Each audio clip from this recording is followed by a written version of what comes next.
الله الرحمن الرحيم.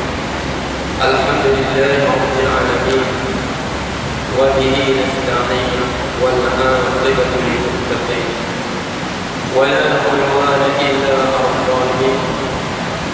اللهم صل وسلم وبارك على سيدنا وحبيبنا وشفيعنا وقرة عيننا محمد وعلى آله وصحبه أجمعين.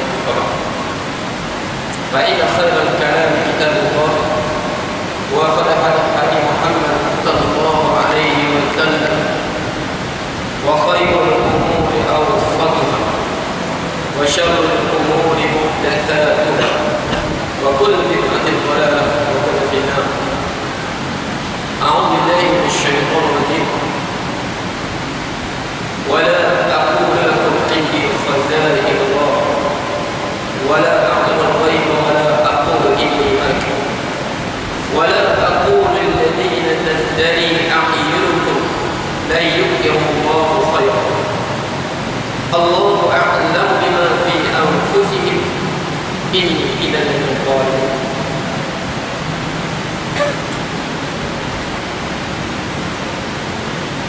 Nabi Nuh berkata kepada kaum, wala aqulakum indi khazainullah, wala aqulakum indi khazainullah, aku tidak mengatakan kamu aku memiliki pemeliharaan kekayaan Allah. Aku tak cakap begitu. Jadi sebut lepaskan. Aku tak menjanjikan kamu kekayaan kalau kamu beriman dengan aku. Sebab itu semua dia. Wala a'lamu ghaib, aku tidak mengaku, aku tidak tahu benda yang gaib. Sebab benda gaib ini hanya Allah saja. Wa 'indahu mafatihul ghaib la ya'lamuha illa hu. Di sisinya ada kunci gaib yang tidak mengetahui oleh dia saja. Kata surah Al-Jin surah Alimul ghaib fala yudhiru 'ala ghaibihi ahada. Alimul ghaib, dialah yang mengetahui perkara gaib yang tersembunyi.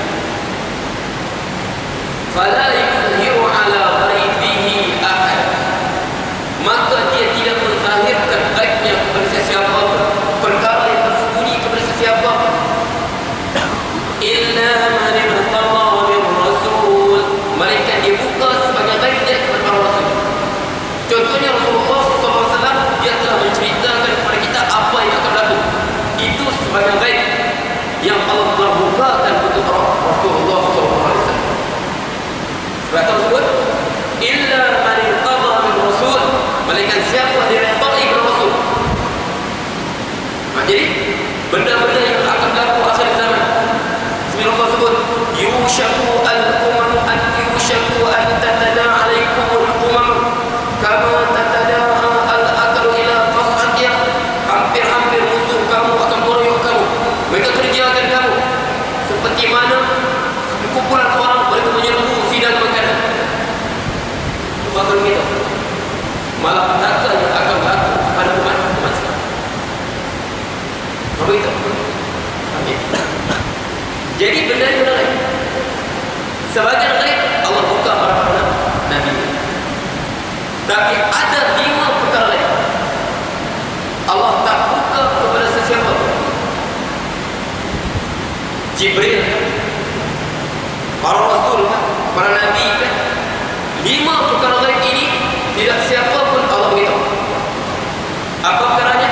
Allah sebut dalam ayat terakhir surah Luqman. Wa 'indahu 'ilmus sa'ah, bila berlaku kiamat. Tahu berapa berlaku kiamat, berapa tahun lagi akan berlaku kiamat, hanya Allah Subhanahu wa taala saja tahu. Tak ada siapa pun tahu. Wa yunazzilul ghaith, yang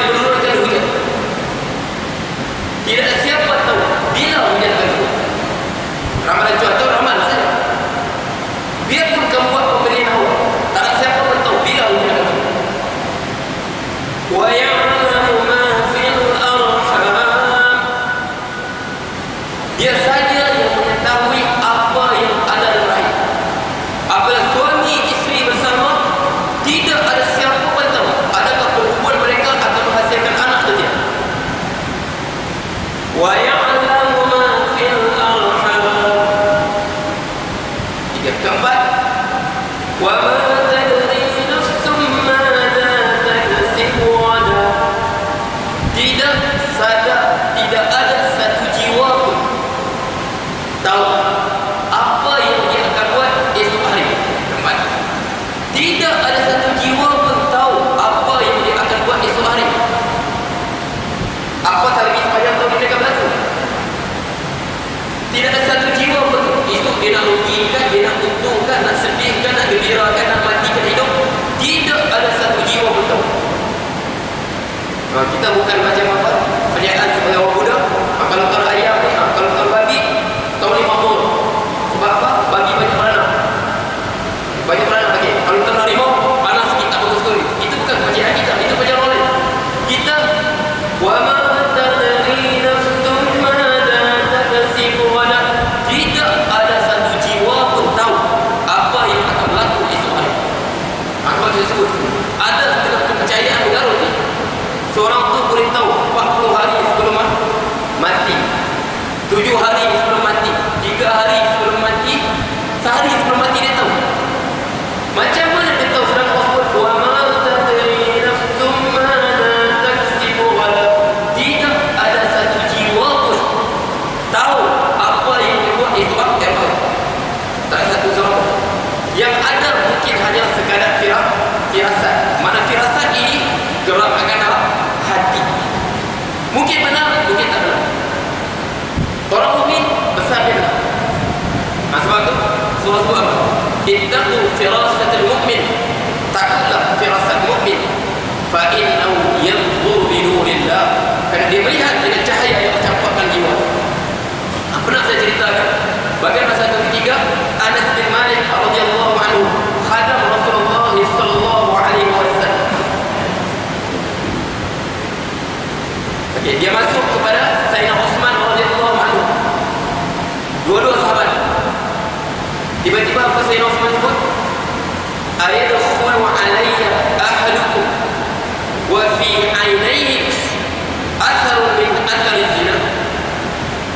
Adakah salah seorang kamu ini masuk berjumpa aku sedangkan mata yang aku nampak lagi kesan-kesan dia berzina? Siapa sebut? Uthman bin Affan. Ketiga terbaik dalam Islam ini, Abu Bakar, Umar, Uthman. Anas bin, sebab memang sebelum dia datang juga dia terpandang seorang wanita. Jadi dia tanya Anas, awahyul ba'da Rasul sallallahu alaihi wasallam, ada lagi ke wahyu turun kepada Rasulullah? Ada lagi? Awahyul ba'da Rasul? La, tidak. Semuanya. Walakin burhan, walakin tabsiratun wa burhan wa firasatun salihah. Tapi itulah keyakinan, firasat yang benar yang Allah campur hati kau telah buat dosa. Ini firasat. Mungkin betul, mungkin tak betul. Ini firasat. Tak boleh jadi hukum. Sebab kau sebut wa ma tadri nafsum madza taksibu ghadan. Sebab dia sebut lepas. Okey. Siapa berjumpa tukang tini, tahu tengok tapak tangan dia. Ni kau tak betul. Ataupun tukang cari barang ni hilang. Bukan tentang apa ayat. Nah, di sini tak jauh juga barang. Termasuk dalam perkara yang sangat ditegur dalam Islam. Maka Allah sebut man ata kahinan. Siapa datang berjumpa dengan tukang tenung nasib. Aw arrafan ataupun tukang cari barang hilang. Dia letak ayat, dia tengok kiri barang tu yang motor hilang warna apa? Masih di sini. Man ata kahinan aw arrafan fasaddaqahu, dia benarkan kata-kata tukang tini, tukang tenung tadi. Faqad kafara bima unzila ala Muhammad. Dia telah kafir dengan apa yang diturunkan kepada Muhammad, iaitu Al-Quran. Sebab Quran tersebut tidak ada satu jiwa pun tahu apa yang berlaku. Tapi kalau sekarang dia tak percaya, hanya sekarang suka-suka saja. Orang ajar tak apa-apa. Nak jaga hati kawan kan? Bagus untuk kita tengok. Man ata kahinan aw arrafan lam tuqbal salatu 40 yawm.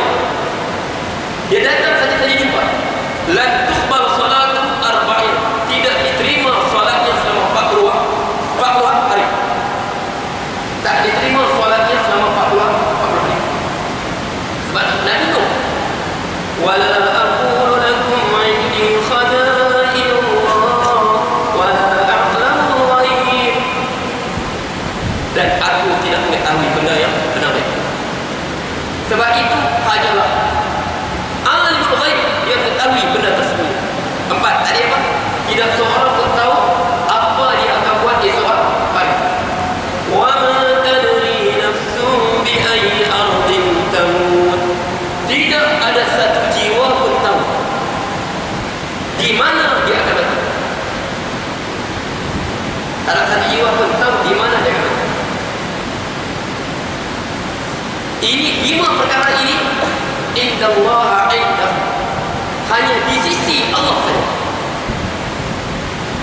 Wa ma tadri nafsun bi ayyi ardin tamut. Tidak ada satu jiwa pun tahu di mana dia akan mati. Sebab itu dalam sebuah hadis disebut, idza arada Allah bi qabdi 'abdihi ruhi 'abdi fi ardi ja'ala lahu fihi hajatan falam yantahi hatta yaqdi ilayhi. Idza arada Allah, apabila Allah berkehendak an yaqbid 'abdahu, untuk dia mengambil roh seorang hamba di ardi, pada satu tempat. Allah tentukan kita kena mati di Kuala Lumpur. Biarpun selama ni tak pernah jejak kaki ke Kuala Lumpur. Idza arada Allah bi 'abdi, idza arada an yaqbid 'abdahu bi ardi, dia ambil nyawa hambanya pada satu tempat. Ja'ala lahu fihi hajat, Allah akan jadikan dia ada hajat, keperluan pada tempat tersebut. Falam yantahi, dia akan terus, macam mana pun dia kena pergi tempat. Macam mana sekalipun tetap dia kena pergi tadi. Falam yantahi hatta ya'ya ilaihi. Biarpun tempat tersebut selama ni dia tak pernah pergi, tapi Allah wala tadwa wala tadri wa ma tadri nafsun bi, tidak ada seorang pun jiwa tahu di mana dia akan mati. Jadi Allah takdirkan kita mati di Kuala Lumpur. Selama ni memang kita tak pernah di Kuala Lumpur, tapi sakit jantung doktor sebab tak boleh, mesti kena IGL juga. Pergi sana gampang sampai mati di situ. Sampai di situ kena mati di situ. Sebab Rasulullah SAW, idza arada Allah an yaqbid 'abdahu bi ardin ja'al fiha hajatan wala yantahi, dia takkan berhenti, dia akan terus bergerak. Dia akan bergerak pusing di mana tempat dia bergerak. Akhir sekali itulah tempat terakhir dijejak atas muka bumi. Lagi. Sebab itu tidak ada satu jiwa pun tahu di mana dia akan mati. Ini disebut khamsu umur istabsarallahu bi'ilmi. 5 perkara ini hanya ilmu Allah saja. La ya'fu wa la yaqrab wa la nabiy mursal. Tidak siapa pun tahu, biarpun malaikat yang paling dekat dengan Allah, wala nabiy mursal, dan seorang rasul diutus pun tak tahu. Sebab Allah sebut itu hanya ilmu saja. Okey, jadi kita balik tadi. Wala aqulu lakum wa indi khadir wala aqul wala aqulu lakum wala aqulu inni. Aku tak kata aku ni malaikat. Aku tak kata aku ni malaikat. Sebab semua para rasul nabi, semua para rasul dan nabi ni manusia. Semua para rasul ni manusia. Wa ma arsalna min qablika illa rijalan nuhi ilaihim. Kami tidak utuskan sebelum kau mereka lelaki-lelaki yang diwahyu kepada mereka. Sebab apa? Sebab syariat ini untuk diamalkan oleh manusia. Jadi Rasulullah orang pertama yang tunjuk contoh macam mana kita amalkan perintah Allah.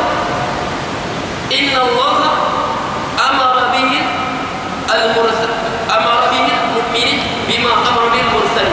Apa yang Allah perintahkan kepada beriman, itulah Allah perintahkan kepada para rasul. Ya ayyuhar rasul kulu min thayyibati ma razaqnakum. Wahai para rasul, Allah perintahkan mereka para rasul, kulu min thayyibati ma razaqnakum, makanlah benda baik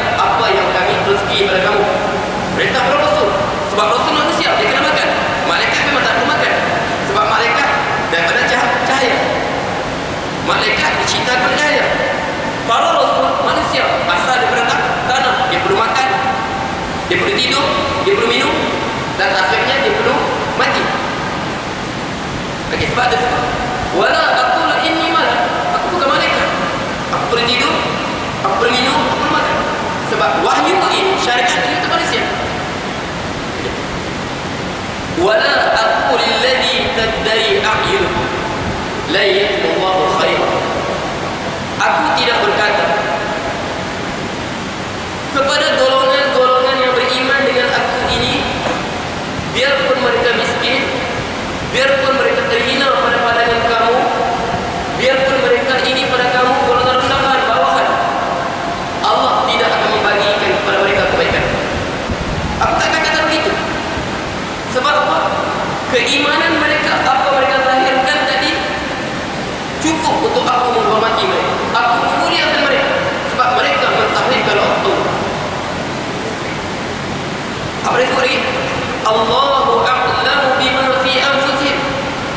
Allah lebih mengetahui apa yang ada dalam hati mereka.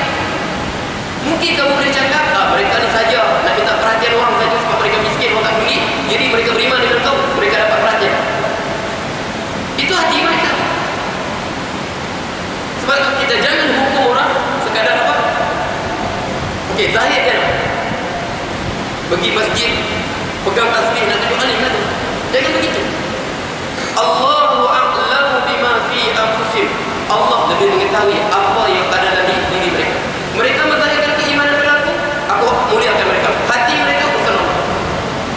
Sebab itu kita di dunia ini, kita tak diberatkan untuk apa? Tengok apa dalam hati manusia. Sebab itu Allah sebut apa? Innakum takhtasimuna 'inda. Kamu sekarang datang berbalah depan aku, berdebat depan aku. Ini sebut, ini salah, ini sebut, ini salah. Wala'alla ba'dukum alhanu bihujjati min ba'd. Mungkin sebagian kamu ini petah berbicara, pandai bercakap daripada sebagian yang lain. Fa'ahkumu ala nahwi ma asma'. Jadi aku hukum dia betul sebab dia boleh cakap. Sebab dia jelas hujah dia boleh bercakap. Yang ini tak boleh bercakap, dia boleh betul. Sebab aku hukum fa'ahkumu ala nahwi ma asma'. Jadi aku hukum sekarang aku dengar aku ni yang betul. Biarpun sebab dia boleh bercakap, zahirnya pada aku. Faman qata'tuhu min haqqi akhi syai'an.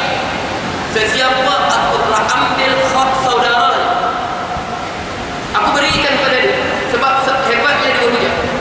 Fa inna ma qata'tuhu qit'atan minan nar. Dia ambillah, aku ambil satu potong neraka, diberikan kepada dia. Biarpun di mahkamah kita menang. Sebab apa? Kawan kita dulu, dia tak ada IC. Tanah dia letak nama kita, dia mati terus. Jadi nama aku, bawa dia ke mana? Memang kawan sebut, bukan benar nama aku. Tapi hakikatnya kawannya amanah pada kau saja. Kau hidup, ambillah. Fa inna ma qata'tu qit'atan minan nar. Aku ambil satu neraka, aku bawa hidup. Sebab apa? Hukum dunia ini bukan semestinya itu hukum akhirat. Sebab nama di dunia ini kita hukum apa yang zahir kepada kita. Sebab Allah sebut fa'ahkum ala nahwi ma asma'. Memang benar. Bapak dia kesian pada kita, tak ada IC. Nah, bagi pin, tak apalah kau pin nama aku lah. Pakai IC anak kau meninggal. Orang tua ni mati, kita pun berebut juga harta pusaka dia. Tengok aku pin apa. Berebut juga harta pusaka dia. Kau anak orang lain macam mana? Orang tengok pin sama. Naik mahkamah memang menang. Sebab nama dia. Sebab mahkamah dia zat zahir. Rasulullah sendiri sebut fa'ahkumu ala nahwi asma'. Aku hukum sekadar apa yang aku dengar. Faman qata'tu, siapa yang aku bagi, dia Rasulullah sendiri bagi, ya? Bukan mahkamah. Rasulullah sendiri bagi kan pada dia. Sebab Rasul dengar dia itu. Faman qata'tu, siapa bagi? Rasulullah sendiri. Faman qata'tuhu min haqqi akhi syai'a. Siapa yang aku berikan kepadanya hak saudaranya, sebab dia hebat berujar dan akurat, zahirnya dia betul. Fa inna ma qata'tu qit'atan min nar. Aku telah berikan kepada sepotong daripada potongan api neraka. Sebab itu dunia ini kita tak diperintahkan untuk belah hati manusia. Rasulullah SAW sebuah hadis, sallu ala man qala la ilaha illallah, sallu khalfa man qala la ilaha illallah. Salatlah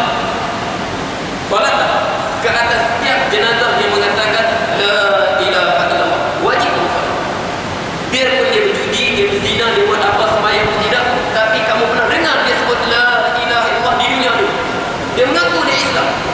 Biarpun dia berzina, dia berjudi, dia kena solat. Islam apa ni kafir apa ni? Tak tahu kenapa begini mat tu. Tapi sebab dia mengucap la ilaha illallah, pernah kita dengar. La ilaha, dan kita tahu dia hidup dia memang tak, kita tak dapat dia sembahyang. Tapi kita tahu dia Islam. Dengar dia sebut la ilaha, apa sikit astagfirullah, apa sikit subhanallah, sembahyang pun tidak. Selagi mana dia tak menzahirkan kekafiran yang jelas, sembah berhala, pakai salib pada kita, menghina Quran, menghina Quran, menghina Rasulullah, selagi tak zahir perkara kafir tadi, tak boleh sama sekali kita hukum kafir. Aku tak mau sembahyang, kafir sudah. Sallu ala man qala la ilaha, salatlah setiap orang berkata la ilaha illallah. Sebab tu, tapi Rasulullah SAW walaupun begitu, untuk imam-imam tak digalakkan sembahyang pada mereka.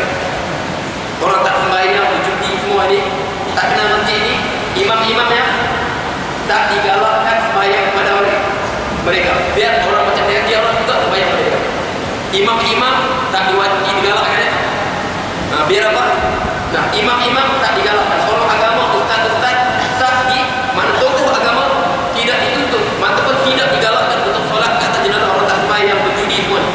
Berdasarkan sebuah hadis Rasulullah SAW, utiya Rasulullah SAW bi rajulin qatala nafsuhu bi masyakhikha. Dibawa ke Rasulullah SAW jenazah seorang lelaki, dia mati bunuh diri. Dengan apa? Bi masyakhikh. Masyakhikh ini jenis tombak yang besar, dicucuk. Dia bunuh bi masyakhikh. Faqal, dibawa jenazah ke Rasulullah SAW sebut apa? Sallu ala sahib. Kamu solatlah kepada mayat temanmu. Rasulullah tak solat. Daripada hadis ini lah, Rasulullah suruh sahabat dia solat, tapi dia tak solat. Jadi imam suruh orang solat, imam balik terus. Dia orang bawa dalam jenazah, imam tahu dia tak sembahyang semua. Okey, tak pernah nampak bukan ke masjid, imam dia orang bawa jenazah dia, kata kepada solatlah kamu ke jenazah sudah serahkan lagi. Rasulullah sebut apa? Sallu ala sahibikum. Sebab apa? Dia mati bunuh diri. Sebab dia sebut agar seorang itu menzahirkan dosanya, kepastikan dia berjudi, berzina, sembahyang atau tidak digalakkan orang agama ini, imam kah, ustaz kah, pakai yang ada mana tokoh agama untuk solat kepada mayatnya. Suruh orang lain solat. Sebab Rasulullah dia tak kata jangan solat, dia suruh solat, tapi dia suruh orang lain yang solat sebagai zajran. Jangan kamu buat lain kali begini. Sebab orang yang datang, woi bagus kau solat, nanti ustaz yang tak mau sembahyang mayat kita tu. Okey. Jadi siapa jadi imam mayat dia tu? Ada seorang abang tu, baru khatam Iqra 4. Itulah jadi imam. Okey, jadi kerja. Satu lagi. Sallu khalfa man qala la ilaha illallah. Solatlah setiap imam yang mengatakan la ilaha illallah. Dia imam bagi mereka Islam. Tapi bacaan dia betul lah, makna secara solat dia betul. Tetap kamu kena ikutlah belakang dia. Aku tak mau dimunafik pada imam. Bila aku tunggu hatinya. Okey, ini kita sebut sebab tu ini akan kata Nabi Allahu a'lam.